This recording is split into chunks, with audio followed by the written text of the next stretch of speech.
So, parang, di ko alam kung chili paste, kita nyo ba sa camera yan? Medyo ano lang yan. No?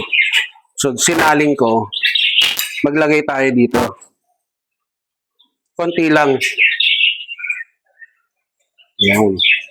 Pambalance lang natin, yan, asukal, naglagay tayong isang kutsarang asukal. Fresh bet tayo.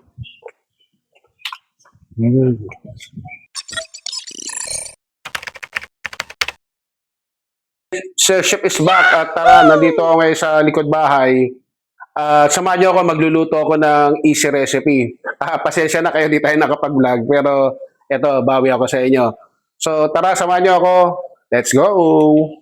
So ito yung ingredients natin. So naghiwa na ako behind the scene na tayo para mabilis tayo makaluto. So ito yung cabbage, white onion, bell pepper, then bawang, siling maanghang, then luya. Then ito, pang ano natin, ito yung mirin, cooking wine, seasoning, tsaka Sprite, oyster sauce, paminta.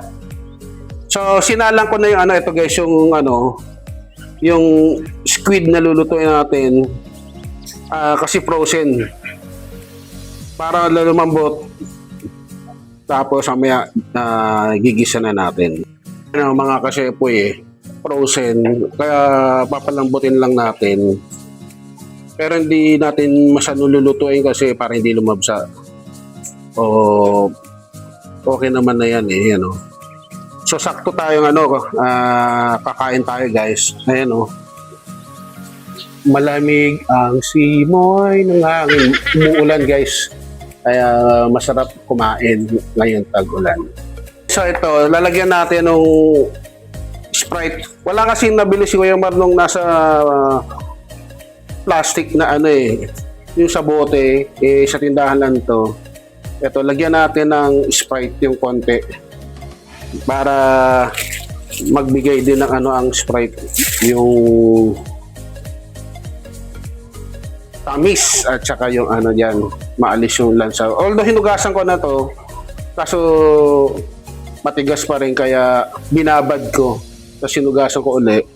Tapos ayan, pakukulan lang natin to ng ilang minuto. Tapos gigisa na natin. So ayan, wow, bago yung lutuan natin guys, so nag-upgrade tayo. Bago natin non-stick kasi doon sa nakaraan natin video, kawawa yung non-stick ko So, pinainit ko na yan. Hinaan ko lang yung apoy. So, magagano tayo ng mga vegetable. Lagyan natin ng mantika. Mga 3 tablespoon.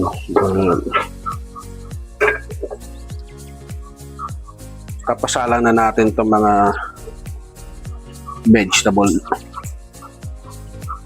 So ito, sukayin natin white onion.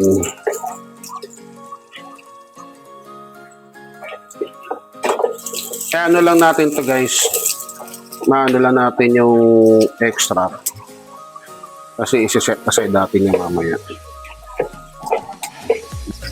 Tapos ito, sabay na natin to yung bell pepper. Yun. Bango. So, susutay ko lang to guys ng ilang minuto lang. Tapos isa-set aside natin.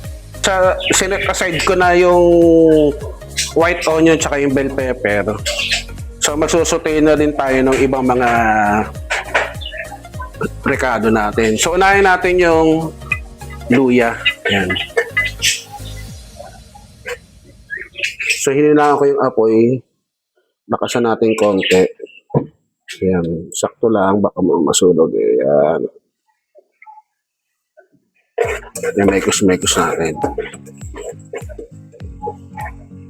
Then, lagay na natin yung wangba. Yan. Nagugutom yung mga pets sa amin guys. Luluto ko. Ang bango. Ayan.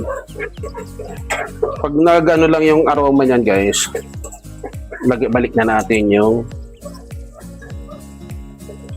pusit. Ayan. So ito na yung pusit, lagyan na natin.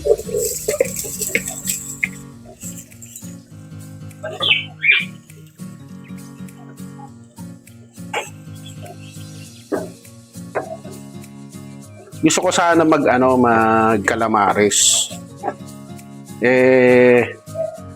Masarap nga yung tag-ulan. May sauce, no, may sabaw. Okay lang naman sana yung calamares pang merienda, pang papak. So ito, sarili ko lang version to guys na recipe. So balikan nyo ako pagka okay na yan. Lalagyan na natin yung iba pang mga panimpla. So ayan lagyan natin ng seasoning. Ayan. Bahala kayo, ano gusto nyo, Maggi o Knorr. Ito ano to kung ano tatak na to. Ayan. Kulina. Baka naman. Mura lang to pero kasi lasa ng Knorr na seasoning. So ayan na naman yung ulan. Then oyster sauce. Konti-konti lang guys. Baka umalat Tikman na lang natin mamaya. Yan. Bango na Ang bango. Bango.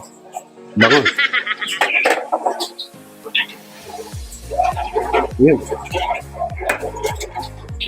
Wow. Bango.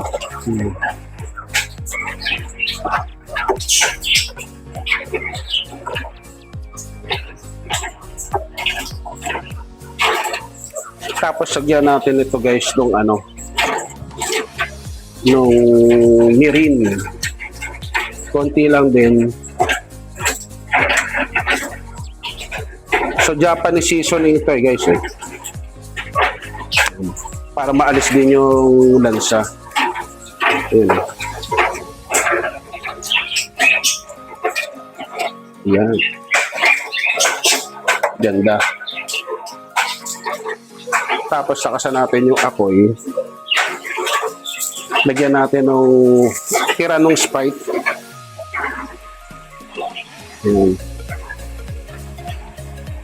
Konti lang. Wala kasi so hindi kasi Sprite. Yun lang yung nabili ni Kuya Mar kanina Yan.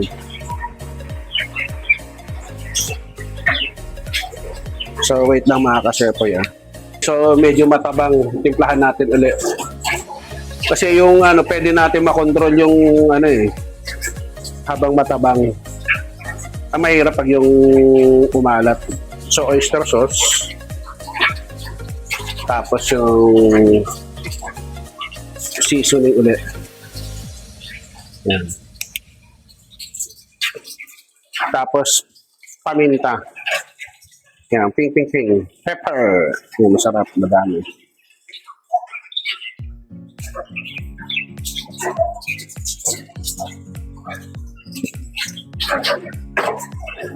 Tapos ito guys ingat lang kayo yung wine, anahin natin yung apoy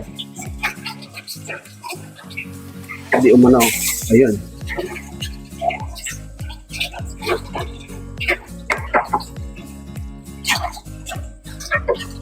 yan.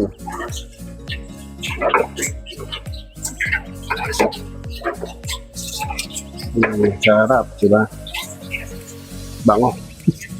Sarap na ng lasa guys. Sinaan ko yung apoy. Lagyan na natin tong repolyo. Yan. Para healthy.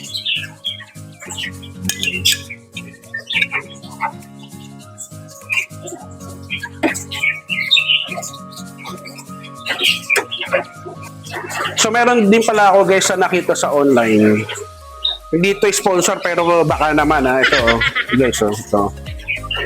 Nakita ko yung mukha ni Ninong Ray at saka ni Chef Boy Logro. Kahit ano daw tong sauce na to. So na-curious ako. Ngayon tignan natin, no? So buksan ko lang guys, diyan lang kayo. So parang Hindi ko alam kung chili paste. Kita nyo ba sa camera yan? Medyo ano lang yan. Oh. So, sinaling ko. Maglagay tayo dito. Konti lang.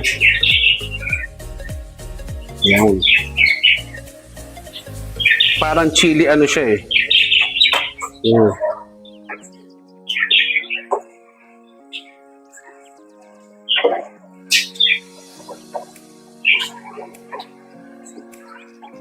Ang bango-bango. Sarap guys.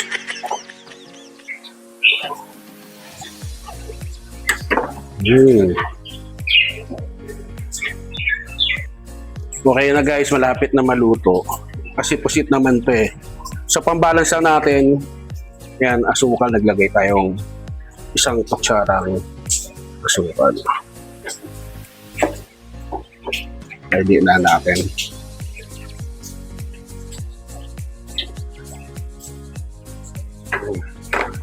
Yan. Sarap na eh. So, lagyan na natin to. Malapit na yan. So, naglagay uli ako ng konting Sprite. Hindi ako naglagay ng tubig. Yung Sprite. Tapos, for finishing touch, takasan ko na yan. For garnish natin to. Yan. Yung bell pepper, guys. Ganda. Tapos, sama na natin yung white onion. Wow! Oh, yeah. So, ito yung ating take ko sa stir-fry squid with veggies.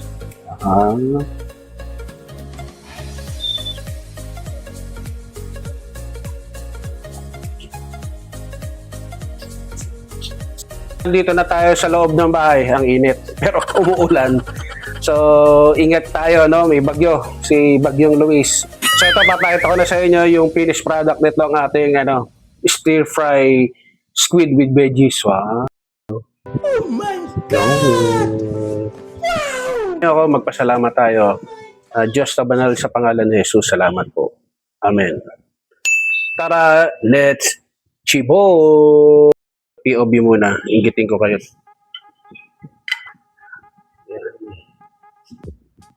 So, first bite. Wow! Sarap. Ayos. Nilagay ko na para siyang fusion ng tuloy. Ng Japanese sa Korean. Kasi yung nilagay ko, yan eh, yung Japanese na cooking wine, parang sake. At saka yung mirin. So okay siya sa kahit barbecue, sa mga veggie, seafood, karne. Okay yung mirin na yun. Pati sa mga ramen yun ang ginagamit nila. So yung sauce pala na nabili ko online, no, yung inaano ni Ninong Ray at saka ni Chef Boy Logro, may siya ng pagka-Korean, kaya ang dating niya parang yung ginagamit sa mga Korean na paste na gano'n, parang gano'n tuloy yung lasa. So ayan guys, yes. Tapos ito, gumawa na ako ng kanin guys. So pwede siya guys pwede siyang ulam. So kung inanghangan ko pa, sa mga tatay nyo, pulutan. Gusto ko sana rin gawing sizzling pero malakas kasi yung ulan, hindi na marinig, kaya sabi ko hindi na, next time na lang ulit. Tsaka nakakalimutan ko, okay pala to kung merong mushroom. Meron kami mushroom, nakakalimutan ko lang ilagay. Pero ito na. Next time luto tayo ng calamares kasi masarap kasi ngayon umuulan, may sabaw, may kanin First bite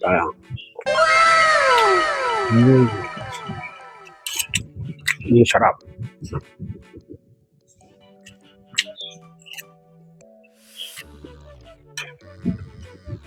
Sakto lang yung yung putang sibuyas. Tamis.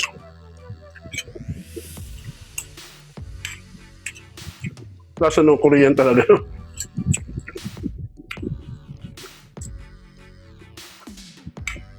Tapos sakto lang yung anghang. Nilagyan ko ng nilagyan ko ng konting labuyo. Sarap. Wala. Umanghang. Saka yung silya.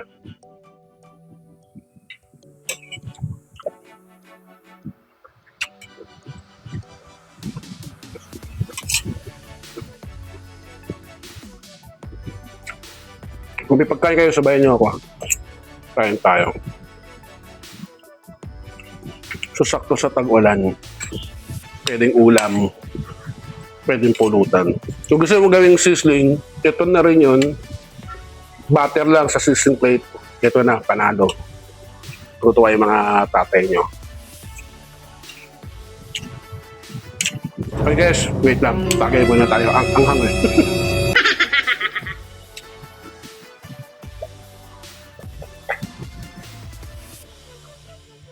Siguro sa susunod, tayo ulit. Medyo hindi na maganda yung panahon. Hindi tayo makalabas na magmotor, no? Ang anghang. Ang isang labuyo lang, pero mukhang okay yung nabili ni Kuya Mas sa tindahan sa palengke. Peace, power, and God bless. Bye-bye.